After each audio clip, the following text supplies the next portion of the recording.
All right, going live in three, two, one. Well, this is No Limits with Amanda. We're up to episode number 5. Amanda, how are you doing?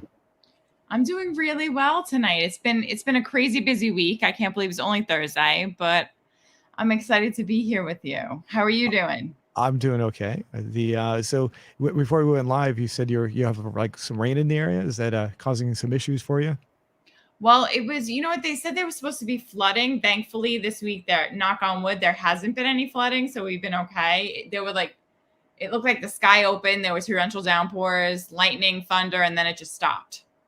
Oh, So, yeah. well, that's good. Yeah, I think what you're going through is what we went through this morning. We had a pretty bad storm, and it was kind of interesting. The weather people kept on saying it was going to be lasting. It was going to be all day, and so I planned ahead. Like I get my food delivered from the supermarket. I don't go to the supermarket anymore. I usually have it delivered to my house, and so because of that, I decided I'd wait till tomorrow to get the food delivered because it was going to be sunny. But it turned out the storm cleared out around 9 o'clock this morning, and it was basically sunny all day anyway. So, so I could have had the food shopping done today anyway. But I believe that what I had this morning is the same thing you had this afternoon. Yep, it probably just moved up this way. Mm-hmm. But the weather people just I think they overjudged what it was going to be. And it sounded like kind of like what you had. It sounded like it was going to be pretty bad, but then it just kind of cleared out pretty quickly, right? Yep, same exact thing. The weather people said, "Oh, we were getting these alerts on the car actually when my husband and I were driving, and it was saying flash flood warnings and all these things." But thankfully, knock on wood, bite your tongue, we were good. Oh, that's good. Well, at least it wasn't as bad. I remember we talked about Ida, where you weren't affected directly by Ida, but you knew some people that were, right? Correct. I wasn't, but my mother and a lot of people she lives with were. Is everyone okay? Is everyone doing okay at this point? Yeah, thankfully, yes. You know, some people ended up having to get new cars, though. A lot of people's cars were totaled. Oh yeah, that's a Mm-hmm. that kind of reminds me when I was probably about 3 years old, maybe 5, somewhere between 3 and 5. My sister was born when I was 7, so it was before that. And my parents took us to Allen. My parents had gone to, and myself, there was the three of us. We went to Allentown, Pennsylvania, and a big hurricane came through. And my dad always tells the story that we were in the hotel, and we drove up in his 1965 Mustang, and I looked outside and I pointed out that the water was rising, and he had to get his car out of there. And he quickly ran outside and drove his car away out of the parking lot, because if he hadn't done it when I warned him, that his car would have been probably totaled as well. So he always ever when I was a kid, as I grew up, he'd always relay the story about how I saved his car from being destroyed from the big Allentown hurricane, whatever it was called. I forget which hurricane it was that came through. So That's so cool. I mean, it's so cool that he had a Mustang like that, and that you, as a 3 or 5 year old, saved him. yeah, I barely remember. I just remember looking outside. I mean, I was so young, you can't really remember, and who knows how accurate my memories are anyway at this point. But I do remember looking outside, and it was there was definitely some floodwaters, but other than that, I don't really remember what happened after that. It was basically his recollection of it that kept on popping into that would always come up, through my childhood years. That's so cool. Actually, and now, just as I was saying, oh, there's no more rain, everything's wonderful, it just started raining again. Oh boy. Do you know the song "Hold Your Head Up" by Argent? It's an old song from the 70s. No, I don't think so. If you heard it, you might know it. I'm not going to play it because unfortunately we might get a copyright, and I don't want to deal with that. Mm-hmm. But every time I heard that song, even today, I hear that song and it reminds me of that big flood day, because that song was playing on the radio when we were up there. So Oh, how cool. even though I don't remember very much about it, it just reminds me of whatever happened. So so would you like to look at our question for last week? Let me go ahead and bring that up here. Give me a second. Oh, yeah, good idea. I'm so curious. Let's see. Yeah. Do you like ice cream? I'm going to bring it up here. There we go. Do you like ice cream or frozen yogurt better?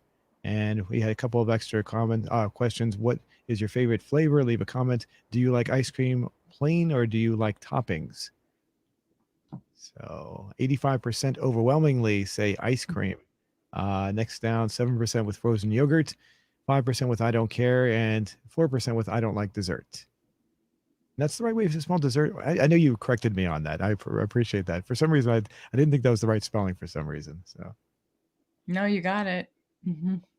let's see. We've got our look at our responses. Of course, we got Sandeep Mohanar, who he's our regular contributor. You can pretty much guarantee he'll be on every single one of these. Of course, I like ice cream, butterscotch, and vanilla flavor. Did we read this one? This one looks familiar. Yeah, I think that we read it last week. Okay, so yeah, we can skip over that. Chocolate chipped vanilla flavored ice cream. Mm. Let's see. I've never eaten, excuse me, I've never eaten frozen yogurt. Sorry, I don't know what that says. I don't want to translate it either. Ice cream with chocolate. Ice cream with chocolate. Does that mean like putting getting ice cream and putting like a Hershey bar in it or something? I wonder. That actually sounds really good. Kiss Best Fan, another regular contributor. I like both. This one says he's laughing out loud. I'm not sure what that is. And ice cream, just the last one with ice cream, and me too. So yeah, I think did you? I forgot. Did you like frozen yogurt better, or was it ice cream that you like better? No, I actually love frozen yogurt when it's good frozen yogurt. I like. Right. And I was saying I didn't like frozen yogurt, but I had to clarify that by saying the only time I've ever eaten it that I know of was from the supermarket. That might have been a crappy version of it. So, so I'm perfectly willing to try it again as long as it's not the same brand I had before. So, and maybe you should add it to your grocery order then for tomorrow. It's true. I don't even, it's but then again, that would be from the supermarket, so it may be the same brand I got that I didn't like. So maybe I should avoid that. Honestly don't remember what the brand was, so it may or may not be the same brand for all I know. So, all right, that's fair. We'll give you a pass. If someday I'm at an ice cream parlor and they have frozen yogurt or a frozen yogurt stand or something, I will definitely try it and I will get back to you and let you know what I think. How's that? That's fair. I'm going to hold you to that. All right. So we talked about this. Do you have a question for our viewers for this week? Yeah, recently I've gotten into shows that were popular in the past and people have already watched them and enjoyed them, and I come late to the party. So I'm wondering if anybody else is like me where, maybe there's a show that was really popular a long time ago and they are only getting into it now. It's a good question. Before we go any further, we're going to discuss an episode of the TV show Lost. That's where I have that in the video, the title of the video itself, so people should know that. But I can say that when I watched the TV show Lost, there were only 3 TV shows in my entire life that I got seriously addicted to, and I hate to admit to that. And Lost was one of those 3 TV shows. And I did not come to the show until the 2nd season. By the time I got to it, I think it was the 3rd episode of the 2nd season, and I started watching it, and I slowly but surely got hooked on it. So does that qualify for that kind of a question? Absolutely. Okay, because the way you worded it, it was like a show it seemed to me like it had to be a show that was maybe popular in the past, and you came to it much later on. So okay, so I would definitely fall into that category. Yeah, because I even just got into the show Manifest. It's on Netflix now. A lot of people have already watched it though. It's in season 3 or season 4, I think, at this point, and I just started watching it. Now, when you watched the show Manifest, did you watch it from the very beginning, or how did you do that? Yeah, so what I did was I went onto Netflix and just started watching it. Okay. The reason I ask is because when I started watching Lost, I started watching, like I said, the 2nd season. So I completely missed the 1st season. And I watched probably several episodes before I realized, hey, wait a minute, maybe, ABC, that's the network it ran on. You could actually go on there and watch the episodes for free back then. I don't know if they still allow that, but back then they did. And so I went back and on one weekend, I went back and watched the entire 1st season. So now I was able to catch up on it from that. And some of the things made a little bit more sense after that. So yeah, you did a good binge. Yes. We binge watch. So how should the question be phrased here? I'm trying to think how we should do that. Oh, I guess what's the name? Is there a show that you joined late that like it's almost like the idea of being like late to the party. Like I Yeah. was late to the party. My husband and I got really into Game of Thrones and we started watching Game of Thrones after the entire series was complete. Oh, did you? How far have you gone into that? I'm kind of curious. I watched, and if you like the show, don't hate me when I say this.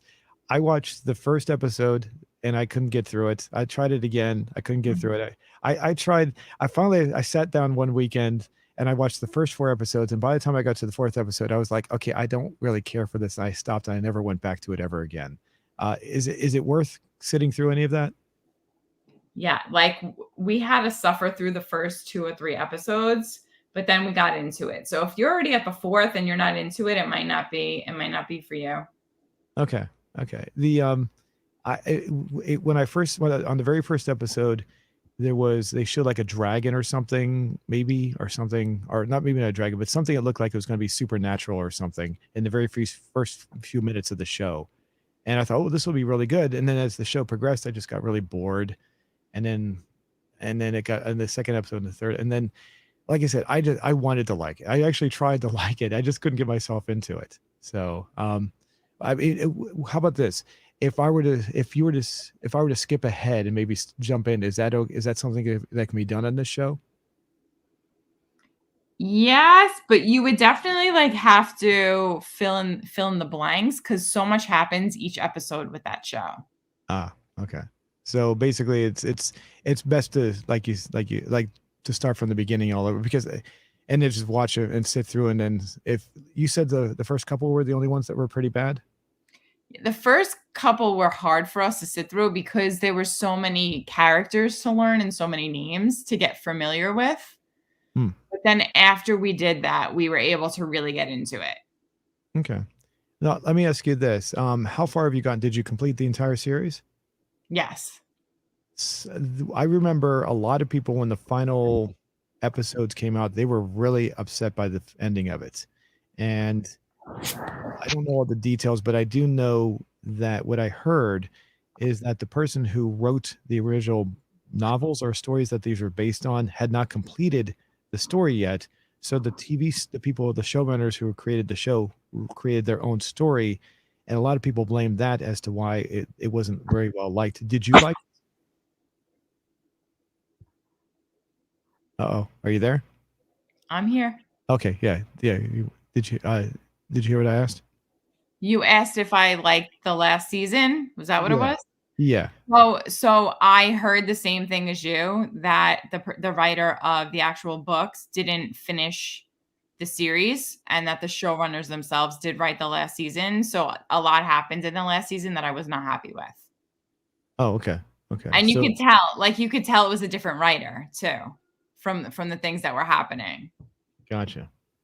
Mhm. The as far as that, would you um I mean, did you a lot of people I remember I just watched reviews of people talking about it, they just outright hated it. And there were like YouTube videos all over just saying how bad it was. Would you say it was that bad? Like would you go on a rant saying, "Oh, I hate this show," or how would you describe it?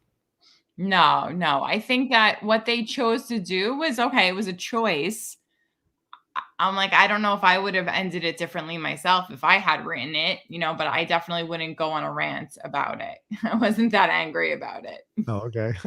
Mhm. I gotta say there was another show I watched, Battlestar Galactica, which was another science fiction drama, that took place in space, and I was hooked on that show, and the final season of that show, I hated it. I loved that show just as much as I loved Lost. That was one of the other I told you there were 3 shows I was addicted to. That was one of the other 2 shows, and I watched the miniseries, the 1st season, and in the 2nd season, and by the time the 2nd season and the 3rd season came along, the show was struggling, and by the 4th season, I was just it was just awful, and I felt like one of those people that were saying that they hated the final season of, uh, what was the show? Oh, sorry, I slipped my mind.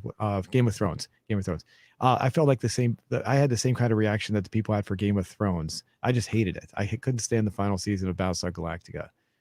But I still like the first couple of seasons, and I can understand being so invested in a show that you want to go out and rage about it. But it's at the same time, I'm going, well, it's just a show as well. So I'm not going to go out there and start screaming about something. Yeah, I was gonna ask you if since you didn't like the ending of Battlestar Galactica, if you felt like the whole show was like a waste of time that you watched it, or if you're okay with it. I'm actually okay with it.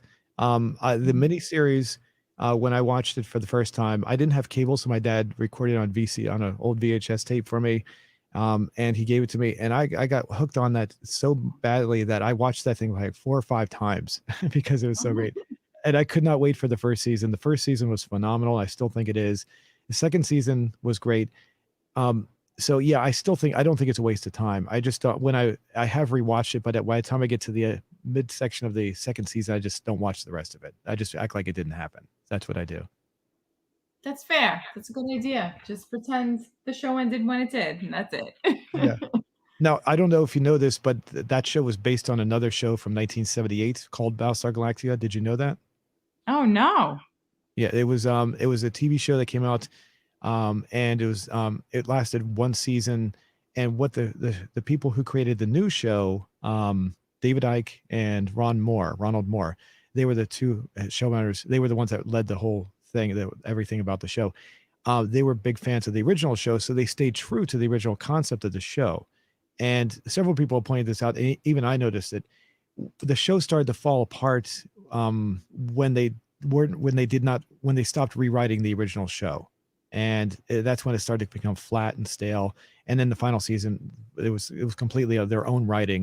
It was almost like Game of Thrones. Almost it was like it was very obvious that they had stopped rewriting the original show and they were doing their own thing, and that's where it started to flounder a little. And then by the final season, it was just complete. Yeah, I was like, couldn't stand it.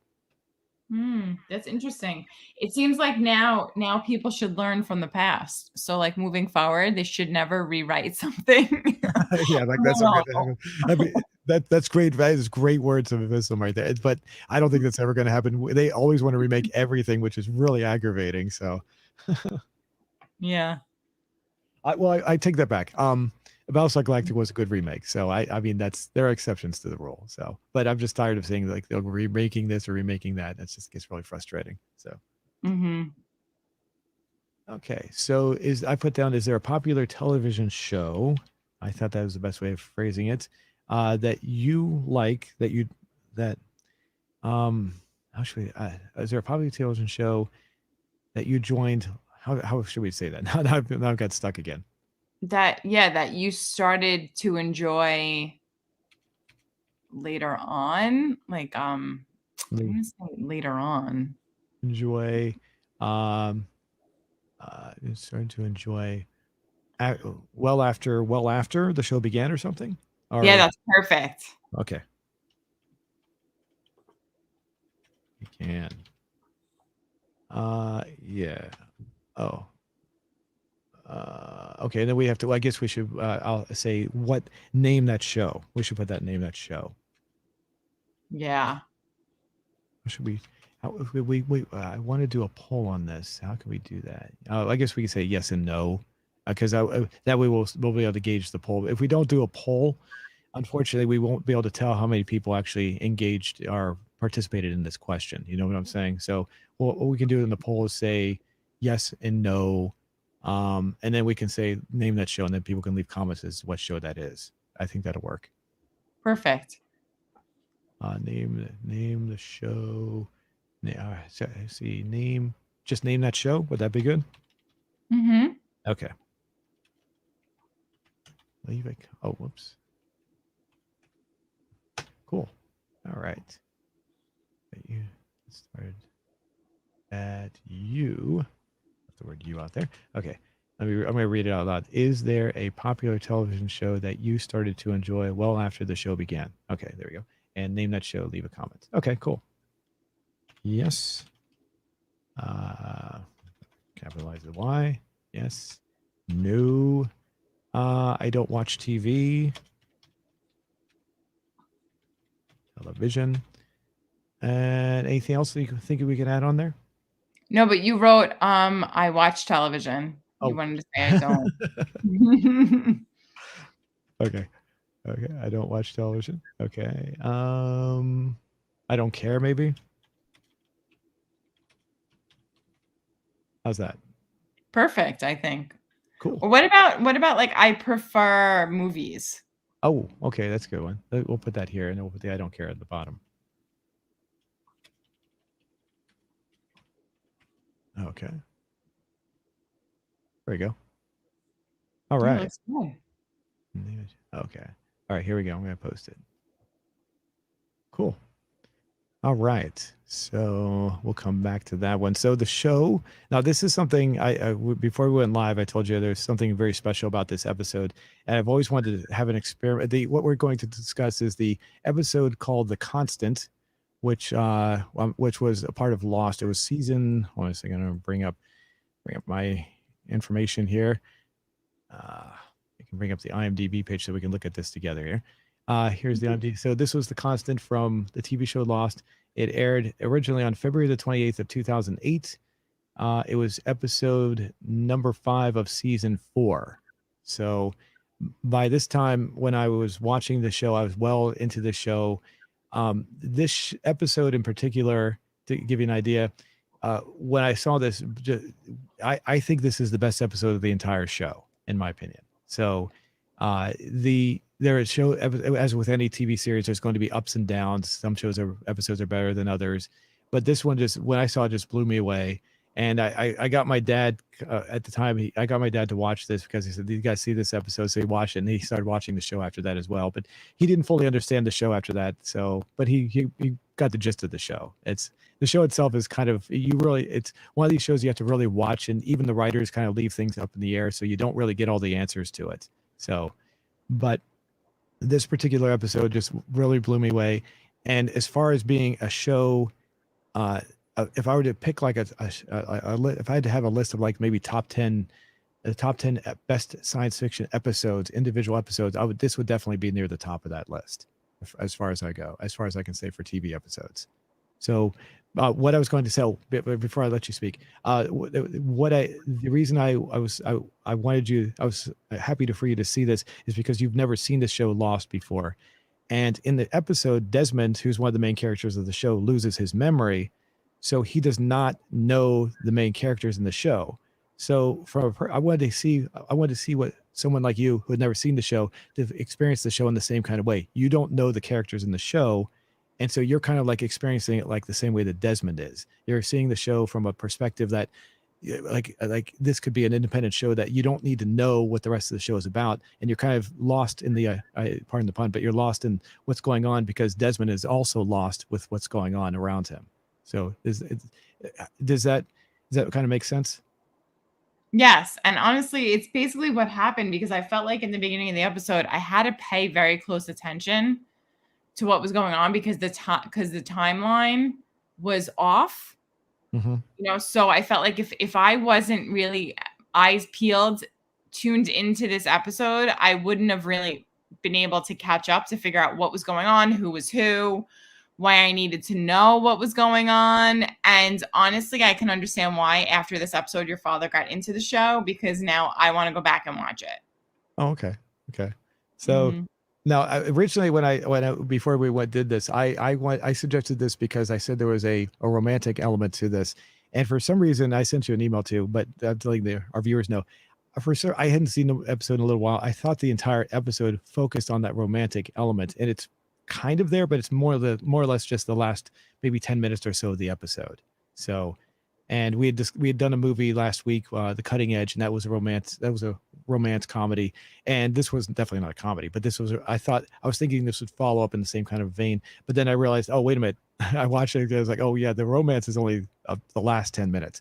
But I got to say that part of it, the two of them really showed.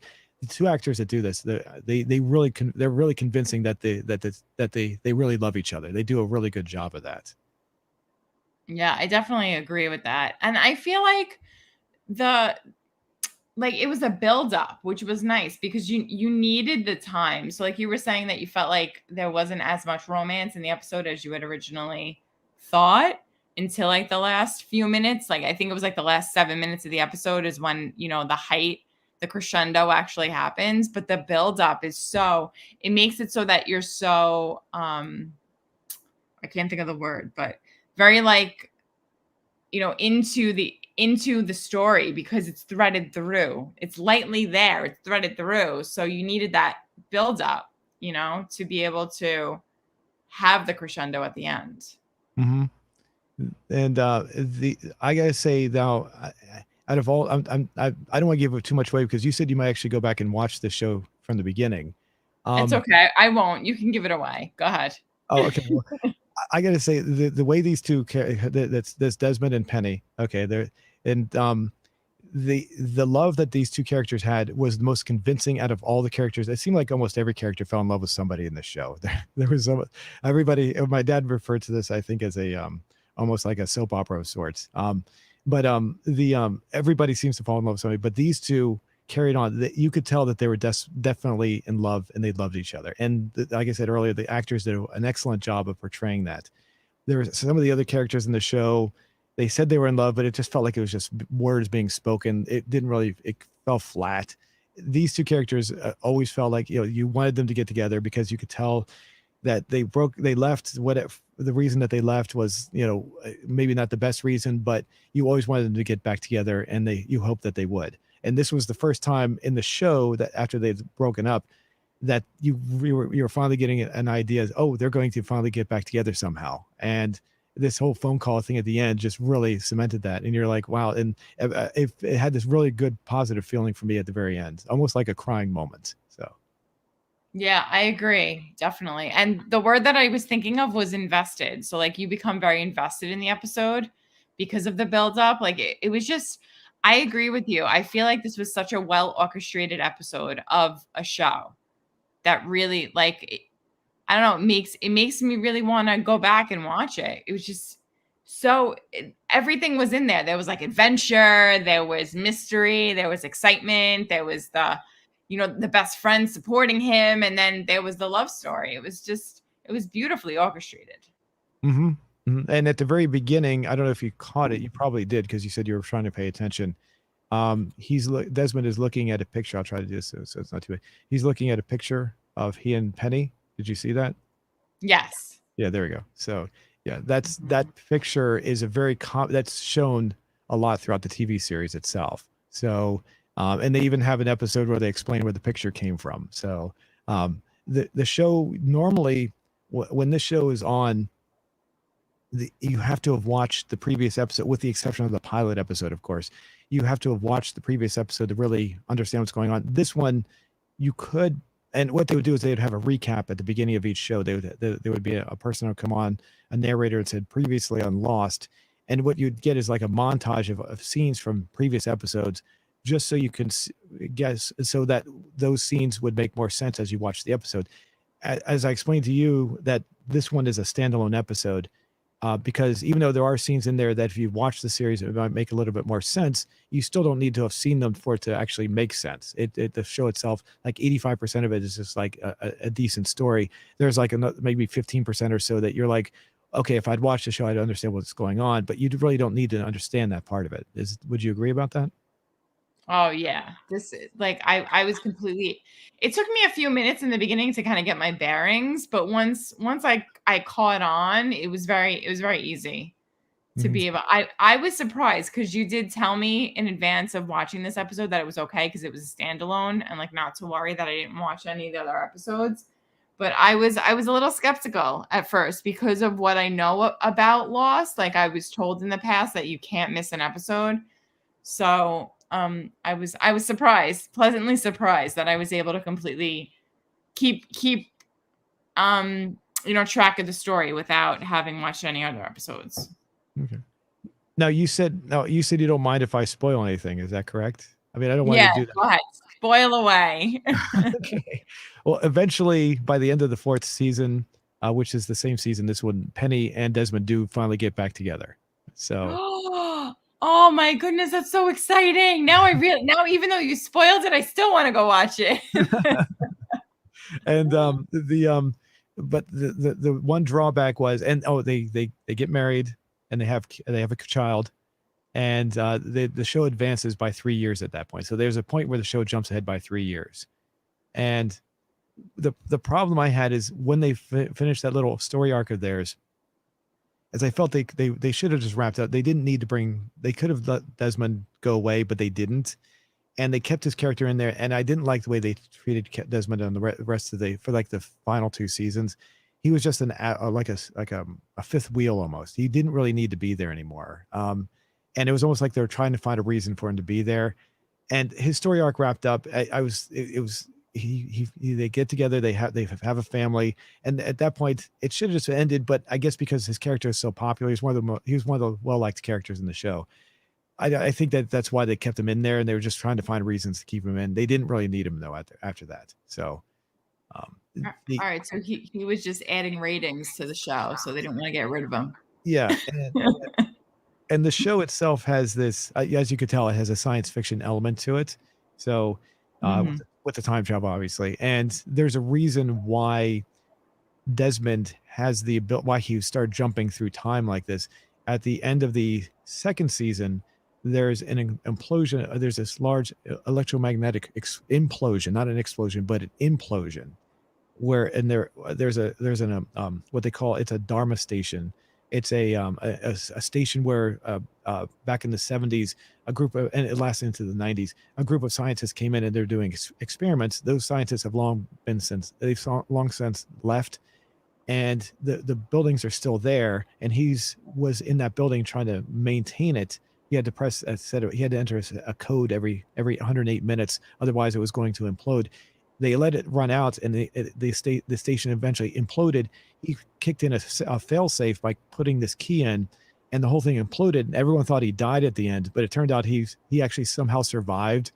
So by the miracle of plot, I guess the best way to put it, they never explain that when people die in this show, or people seem to die, they never give a reason as to why. You're just supposed to imagine how they survived that, because basically the whole station implodes and crushes into the ground, but somehow he survives that. They never explain how that works. But when he Yeah. comes back, because he survived that implosion, that huge electromagnetic implosion, that's why he's going through this time jump, in case you're wondering. So, Okay, that's so interesting. Is it now? I'm going to ask you because in the past, I think last week you mentioned that J.J. Abrams.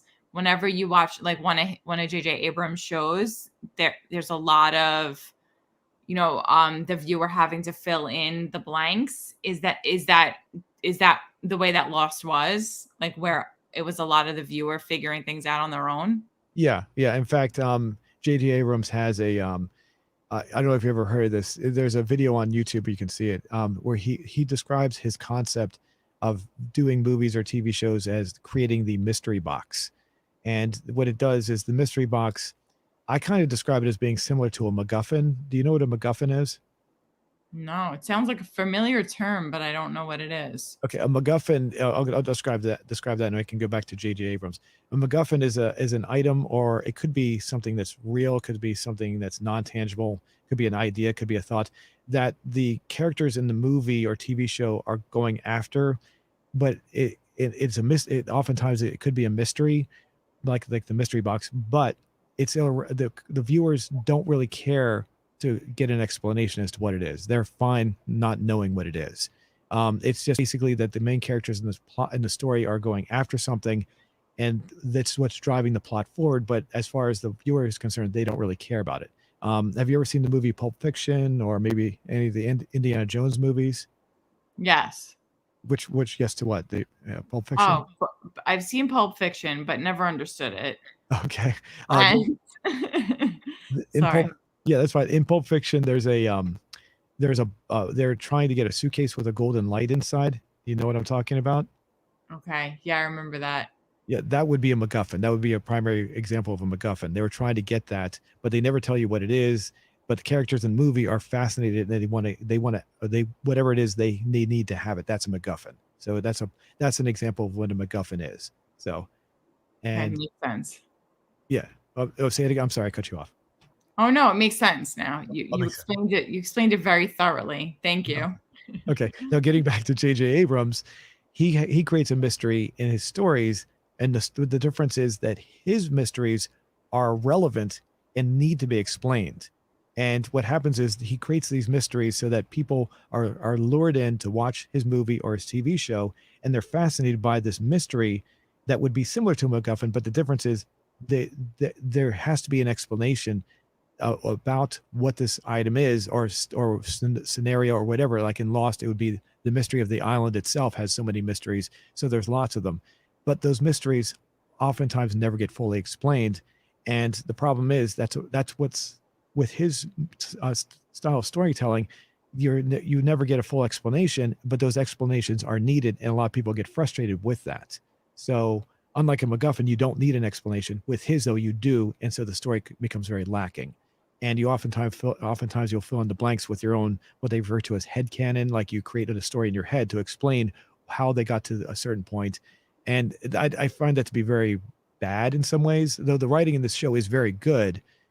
I think that concept is very bad. And because of that, I don't want to watch any more of his movies or TV shows anymore. Does that make sense? Yeah, it makes perfect sense. I understand. And a Mm-hmm. lot when the show ended, there were a lot of mysteries, and there was no satisfying answers as to why these mysteries were there. Some of the mysteries were left, and some of them I'm like, okay, I can understand. I don't really care. I don't need to know the answers of all these mysteries. That's fine. But when you build up the whole show when it was live, I watched it when it was new, so I had to wait every week to see a new episode. And I was part of that group that would go online, and we'd go into little online forums where we'd talk to each other, and we'd have little chats, and we were all about what's going to happen next. And we were all basically excited what's going to happen next. And because they kept on building up, we're going to give you the answers to this, we're going to tell you about this, and those answers either never came or they're extremely unsatisfying.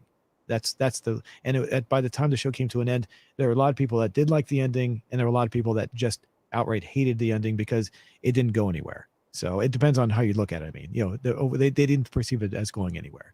So, but that's basically J.J. Abrams' style, and that's why I don't really want to watch any more of his movies or TV shows. Mm-hmm. Yeah, I have a friend that watched Lost, and he told me at the end, I remember him saying it was like a hole. There was like just no answers. Yeah, That's what he said. yeah. Mm-hmm. And I always remember this. I wish I could give the proper credit for this. When I watched the final episode, that was like 2010. So I went on YouTube and I was watching people giving reviews. A couple of guys came on, and one of them said, like I said, I wish I could give credit for this because it was pretty funny. He said, you could have had this same episode, you could have had this exact same ending on the episode of the Jeffersons for their final show, and it would have been the exact same thing. It made no difference where you put it. It was that irrelevant. So, Oh wow. do you remember the Jeffersons? I don't know if you remember the Jeffersons. So that was I mean, I didn't watch it when it was first on. Okay, but I was just in case you didn't Yeah. know what it was. With Mm-hmm. okay, the couple the black couple that lived in New York that basically lived and the whole Mm-hmm. idea, it was a comedy. Basically, it was a comedy about a black couple that was trying to, and it was part of the whole 1970s movement about trying to show respect for black people. And but they made it into a comedy because how a black person living in an upper white scale neighborhood kind of a thing. It was a comedy. It was done very well. So, but I laughed because he was right. You could have put that episode on anything, and he just threw the Jeffersons in there, and it was like, yeah, I agree. The ending could have been on any show, and it would have mattered. That's how mediocre and bland it was for me. So. That sucks. And I will say that the show did keep me, unlike Battlestar Galactica, where I actually hated the whole fourth season. I actually stayed with it, and I didn't actually dislike this last season. I just felt like the ending just kind of fell flat. So, I mean, I could watch the show again, and I wouldn't really hate it. So, but it's not it's more the ending, more or less. Whereas Battlestar Galactica just went nowhere for the final season. This one just was okay. It's the answers are just kind of weird and like kind of stinky. That's all. Disappointing. Yes, disappointing. That's the better word to put it. So now, as far as this episode, was there anything that stood out for you? Oh, I don't know. I guess what was interesting to me was that I think it Penny's father who like seemed like he didn't support the relationship, but then he actually did. Oh, yeah, how did that work exactly? Yeah, that's an ongoing thing throughout the entire series, by the way. Yeah, Penny's father and by the way, Penny's father has a huge, role in the island as well, which is developed later on as the show progresses. But, where's his father at? He meets him over at the auction. Uh, Yeah, I think, and then I think they have a conversation in the bathroom. yeah, There yeah, it is. yeah. Mhm. Yeah, how did that go exactly? Um, he he didn't like yeah, the father never liked Desmond at all. He's always throughout the entire series. So, but how did that go? Say that again, because I was he actually supported it? Is that what you said? I don't know, it seemed like at first it seemed like he wasn't happy with him, but then he had said to Desmond, he said, "Well, if you the thing is that she's still like basically that she's still in love with him, and like if he asked her to be with if he went to her and said, 'I'm still in love with you, would you be with me?' Then he was saying basically that she would." Oh, okay. Oh, the father said that is what you're saying. Yeah. Okay, Mhm. okay, okay. Yeah, yeah. I think he would support her daughter. I think that's how it works exactly. I think that's kind of how it was relayed out that, even though he didn't really like Desmond, he would actually support the relationship, I guess, is what they're going with. Is that what you came up? Is that what you came up with? Yeah, like basically the father was saying that he just wants his daughter to be happy. Yeah. Okay. Yeah. Mhm. Do you want? Oh, this character right here, the guy right here. Yeah, Um, he's from something else, isn't he? He's been in other things. yes, yes. He was in a couple of movies back in the '80s that I saw. You may or may not have seen these. A movie called My Science Project. And he's in that one. He played like a greaser, like a guy that works on car. It was a high school movie. He was a high school student. He played a greaser that worked on cars. And he also played in the movie Short Circuit. You ever seen that one? Yes, that's what he's from. Yes. Thank you. Do you ever watch a movie and like you see or a TV show and you see the actor and you're going, I know them from somewhere else, and then you like start IMDbing and going nuts to try to figure out what he's from. Yes, he's like the lead in Short Circuit. He was well, and he was in his first movie. He was like the secondary character. But Okay. in Short Circuit 2, he was the main character for sure. So Yeah. Oh, what a good movie. Well, that's an oldie but goodie. so yeah, but I wanted to bring that up because he in that movie he's so different. He's actually a lot different. He has in that one he had an accent in that one. So in this one he talks to his pretty much his normal voice. So, but Mhm. let's see. And now I forgot what I was gonna say. Oh shoot, it's I'm not. sorry. That's me because I get all passionate and excited about actors. The uh Oh, wait, he was only in for like 1 or 2 episodes, but he wasn't a main he was not. But, Faraday here, the scientist, he's a regular character in the show as well. So, and I brought up about like almost every character falls in love in this show. He falls in love as well, but I don't know if it's just poor writing or if it was just his acting because he's a good actor. Maybe it's just poor direction or what, but the character he falls in love with, he says he loves her, but I don't feel it at all. In fact, I would say that Penny and Desmond felt like they really loved each other. On the opposite end, um, Faraday and the woman he falls in love with, I don't feel it. It doesn't feel it at all. In fact, the woman he says he loves to almost feels like she's disgusted that he's even looking at her when he says that to her. So, Oh no, that's terrible. and it's like I always feel sorry for him because he kind of comes off like a nerdy character in this sense. Like maybe she's like, oh, he's a nerd. I would never go out with that kind of guy. So but it's like it was the most unconvincing love it's like the exact opposite. Like everyone else falls in the middle. Maybe they love each other, maybe they don't. There's a love triangle in the story, of course. Eventually it evolves, but Desmond and Penny clearly are in love. Faraday, I can't remember the other woman that's in it. Oh, Charlotte is her name. They, there is absolutely no chemistry whatsoever.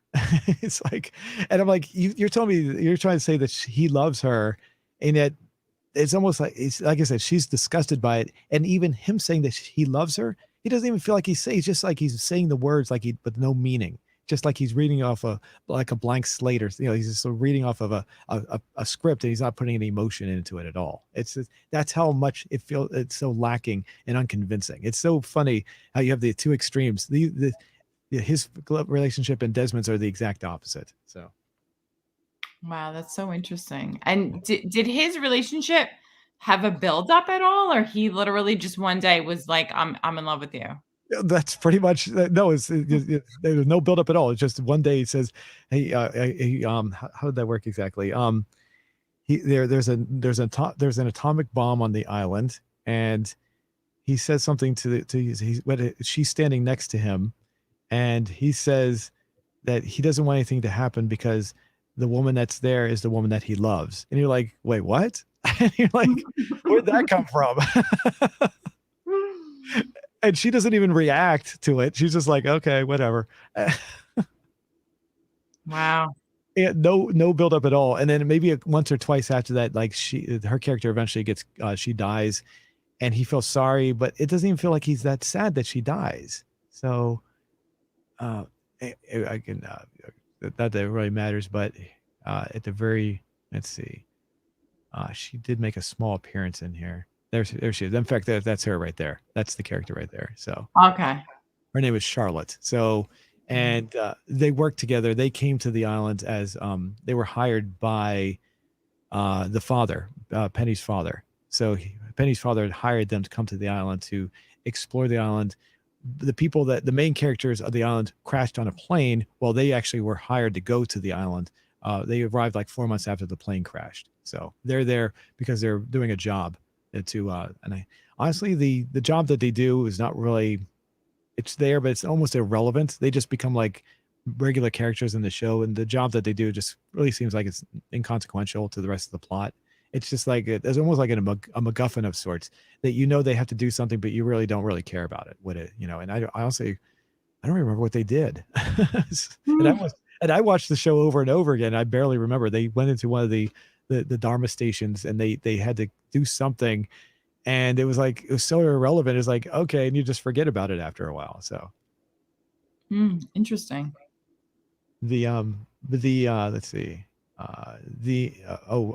everything right here, his past life, the show, okay, for the first 3 seasons of the show had this concept where they would do a constant flashback of the characters that were in the show. And what they would do is as the show would go along, there'd be like 2 shows going on simultaneously. You'd have the plot. I don't know if you call it an A plot and a B plot, but I'll say it that way just for the heck of it. The A plot would be the plot on the island. The B plot would be the plot of the story that happened prior to them arriving on the island. And they would do it in the form of a flashback. They would constantly jump back and forth, and both of the plots would tie together as the show goes along. So in this episode, there's no flashbacks. It was one of the few episodes at the time. So that didn't do that. So what happens is instead of getting flashbacks, you're getting Desmond jumping back and forth to 2 different time periods. So it's the same concept, but his consciousness is jumping back and forth between those 2 realities. Does that make sense? Yes. Yeah, because that's exactly what was happening. Yeah, and so they instead of doing the flashback scene like they normally did, actually by this season, they were doing a flash forward, so it didn't really matter. They were, instead of jumping back to the past, they were jumping into the future to show you upcoming events, to tease you as to what's going to happen in the following season, which was actually done it was actually done very well. So, okay. So now it makes a little more sense now. Yeah. So I thought they were going backwards. Oh, okay. The show, like I said, I think it was the first 3 seasons they did the flashbacks. The 4th season, I think, is where they started doing the flash forwards. And then the 5th season, they actually, all of the characters travel, or I'm sorry, I'll rephrase that. Half of the main cast travels through time. The other half stays in the present. So what happens is kind of like with this, they jump back and forth to the past. The other half, the group that went into the past are living in the year 1977. The others are living in 2007. So they're 30 years. What is that? Is that 30, 40 years? 30 years? 30 years. 30. Mm-hmm. Yeah. So they're basically jumping back and forth instead of doing flashbacks or flash forwards. They're just jumping back and forth and showing what the cast that's stuck in 1977 is doing, and the cast that's stuck in 2007 is doing. And then at the end of the season, they reunite and they're all back together again. So Whoa, that's a lot. yeah. And I don't know if you want me to tell you what happens during the final season. Oh, let me. Oh, you want me? I mean, you said you don't mind if I tell you the spoilers, right? Well, I said I thought Desmond was kind of a waste to bring back. Yeah. Uh-huh.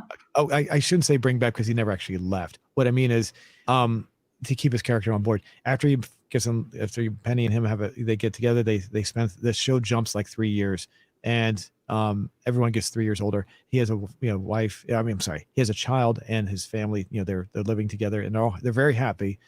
They decide to bring him back.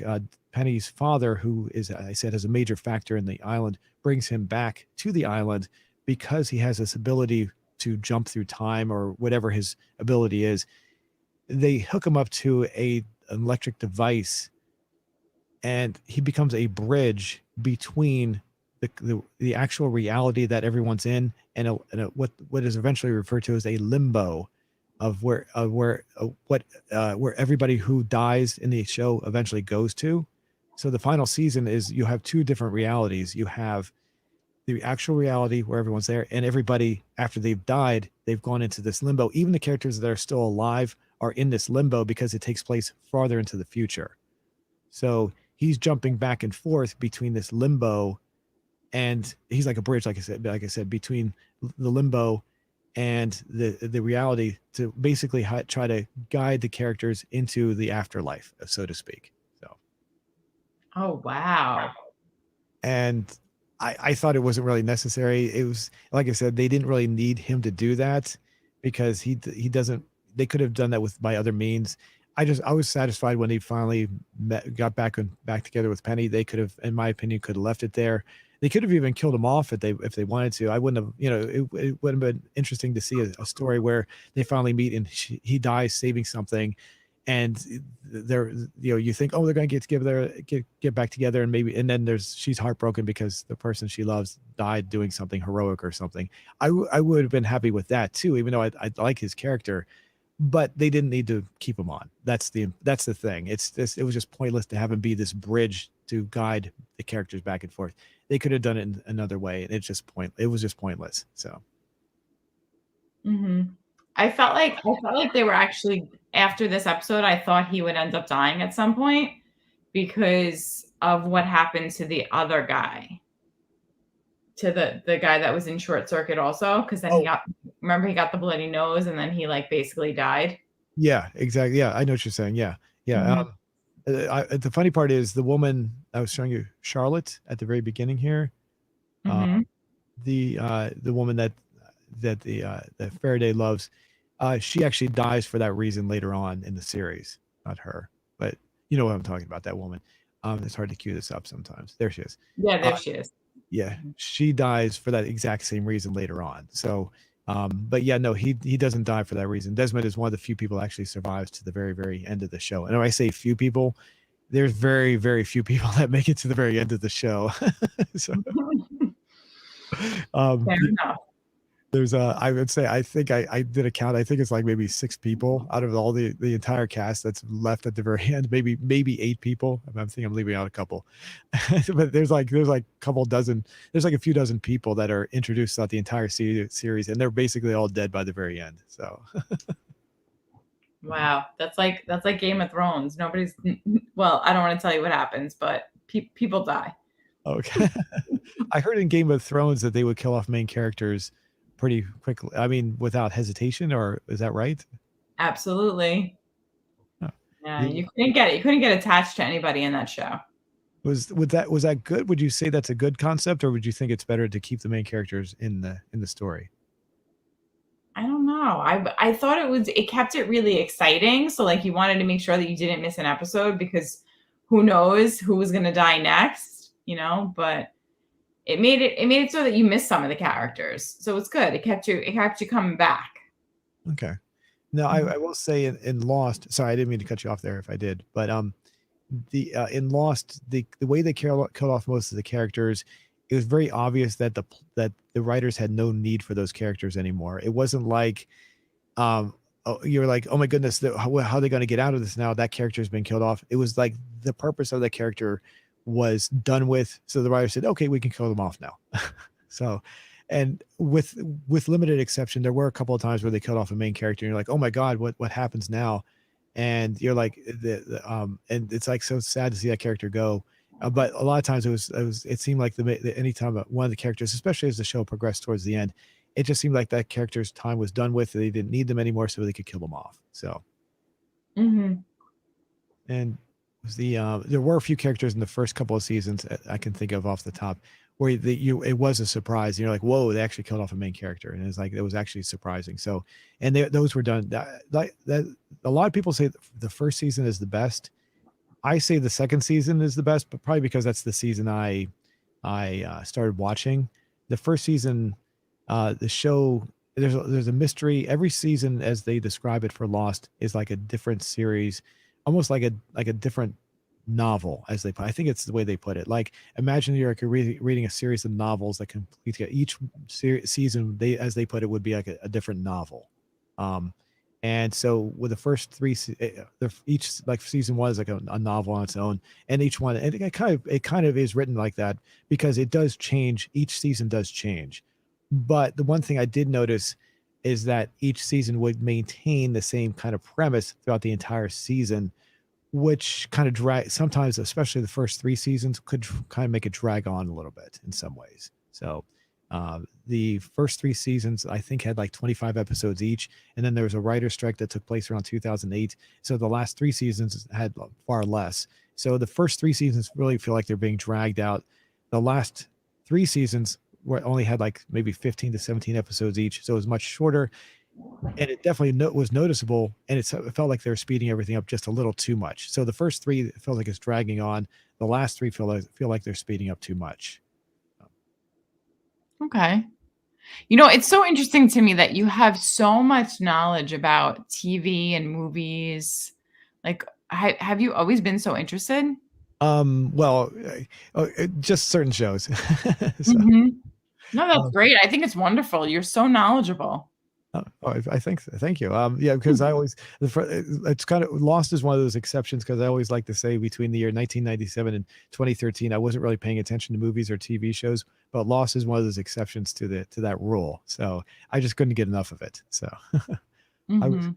I was actually recording it on an old VCR. That's how much I was watching it. And then when I realized I could watch it on the internet off the ABC website, I was like, oh, okay, never mind. I never watched. I never. In fact, that's one of the reasons I stopped. I actually gave up my cable. Like watching things nowadays is so commonplace, but the quality just blew me away at the time in 2008. Brought up on my computer, like, wow, this is phenomenal. And I was like, why even bother going back to my VCR now? So Yeah, definitely. Mhm. yeah. So overall, how would you, I think you'll give it a good rating. What kind of rating would you give this show? I'm sorry, this episode in particular. I would say 8. Give it an 8. It was really good. I was really interested in it. It really held my attention. I couldn't believe how, you know what, too? The episode was like 41 minutes or something like that. It felt like it went by so quickly. Oh yeah, yeah, yeah. Mhm. Yeah, definitely. It has that yeah. You're really you're really like you said the word invested. That's the word I'm trying to think of. It's so invested. It just feels so good. And as far as the show, I mean, overall, you said you were trying to pay attention at the beginning. You really didn't, right? I mean, you as the show progressed, you felt like, yeah, I don't really need to know what's going on, right? As far Yeah. as I'm sorry, as far as the overall story from the other episodes is what I meant to say. Yeah, yeah, I knew I caught that that was what you meant, and that's exactly what happens. Like in the beginning, I was so um locked into it because I was afraid that, I really did maybe need to have a little bit of knowledge about the series itself. And then once a few minutes in, I realized, okay, I'm good. Like I figured out what was happening, and yeah, it was great. That word keeps coming up, but I was so invested in this episode. Now, I will say that your friend, you said you have to know what's going on. Yeah, this episode and maybe the pilot episode are the only two episodes where you don't need to know anything because obviously the pilot's going to be the very first episode. So Mhm. that's going to be a given. But basically, yeah, he's right. You can't watch any other episode without having some sort of foreknowledge from previous episodes. You really can't. It's really that everything is so intertwined. So, and oh, there was something that was kind of interesting. I'll bring up. The show is not shown completely in order because there's a lot of flashbacks. I told you that everything jumps around. There's a website, I believe it still exists. I don't know how they did this, but they took everything in the show and they put it in chronological order. And for all 6 seasons, it's called Chronologically Lost. I think it was chronologicallylost.com. I went there one time. I don't know how to watch the video, but apparently you can watch the entire series in chronological order rather than the way the show had it presented. So I don't know how much sense that would make because you would be missing a lot of context because the shows where they had the flashbacks and what was going on in modern time, the current time period, actually correlate with each other. They tell a combined story. They need to be together. So if you take that element away, it's going to make this. It's not going to really make much sense if you're watching it in broken parts like that. So That's so interesting that somebody sat down and actually did that. yeah, I know. I would definitely say I told you that I'd probably give this more like a 9, maybe a 9.5 or something. It's really up there for me. So Yeah, thank you so much for sharing it. I really enjoyed it. cool. All righty. Well, let's see. Let's go back to our question. I accidentally brought it up there while we were talking. Whoops. Oh, where is it at? Sorry. And while you're pulling that up, I want to say Trung said hello, Trung. Hi, I don't know how to pronounce that. Agaram. I hope I'm saying that right. Agaram. And Danilo said that it was interesting what we were talking about J.J. Abrams on the episode. So it was really interesting. So thank you for sharing that again, Zoom. Yes. And thank you, everybody. I usually, whenever Tron comes on, I usually say hello. And we got another one from Louise saying oi. Oi. Okay. So here's our question. How many we got so far? 52 votes so far. And one response, 71% saying, is there a popular television show that you started to enjoy well after the show began? And name the show, leave a comment. 71% yes, 10% no. That ties with I don't watch television. 6% with I don't care. And 4% say I prefer movies. Let's see what the response is. So, of course, Sandeep Mohanar, our most regular contributor, says, nope, I love to watch Red Dead Redemption videos, watching Arthur's Last Ride. Okay. Do you know what Red Dead Redemption is? No, is it a video game? Yeah, it's a video game. There's actually 3 of them. There's the first one's called Red Dead Revolver, the second one's called Red Dead Redemption, and the third one's called Red Dead Redemption 2. So it's a Western game. All 3 of them are. And the third one is I've never played the first 2, but I have played most of the third one, and have several videos, probably close to maybe over 100 videos or so on my channel. And it is a very intricate story. So I could understand people liking that. Video games nowadays are very much interactive movies. So I don't know if we ever discussed, do you play video games? I'm not even sure if you do. I'm sorry. No, I actually don't. I'm not a gamer. No, but I feel like gaming is so popular now. It's like everybody does it, and it's exactly what you said. They are like orchestrated movies. Mm-hmm. So it's an experience. Right. And I don't even bother. Sometimes I won't even bother. I don't usually buy video games anyway, but I'll just watch someone else play the game so I can see the movie part of it. So I'll watch their gameplay on YouTube or something. So Yeah, that's pretty cool. and I would say for Red Dead Redemption 2, the one I played, like I said, I never played the first 2. It's definitely interesting. It has definitely a very interesting story, and this isn't really giving it away, but the main character in the story dies. Like I think there's 6 chapters. I think that's where I stopped playing, and there's 2 epilogues, and he dies at the end of chapter 6, and it is a very moving death scene, and so moving that if you go on YouTube, you can watch several videos of people crying because he died. And so, because that's how emotionally attached they were to the story of it. It's really interesting. His name is Arthur Morgan, just in case you're wondering. So, Wow, that's so cool. and oh yeah, that's what That's what Sandeep said too in his comedy. He said, well, watching Arthur's last ride. I think that's what he's referring to when he dies Mm. off at the end. But the people crying just, and this, I don't mean to sound this.